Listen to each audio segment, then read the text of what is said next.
Quickfire Championship predictions. The first team that I think are going to get relegated is Rotherham.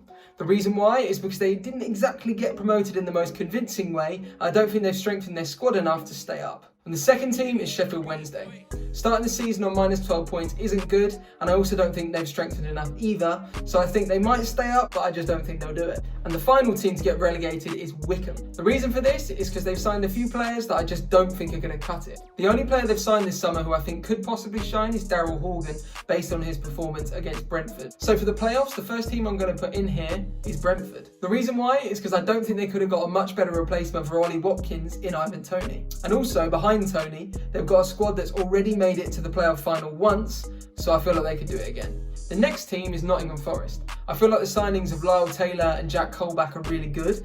They virtually made it to the playoffs last year. I think this time they'll do it. Next up for the playoffs is Bournemouth. The reason why I put Bournemouth in the playoff places and not automatic promotion is because they've already lost a few vital players in the transfer window. However, I think they've got a strong enough squad to still make the playoffs, and I think they will. And the final team for the playoff spots is Cardiff.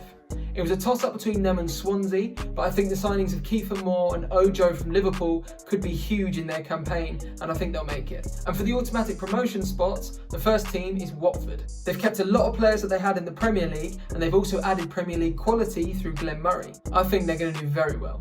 But the team who I think are going to win the league are Norwich. Just like Watford, they've managed to keep hold of some really good players. They've still got Timu Pukki, who's a natural goal scorer. I think they'll just pick Watford to winning the title.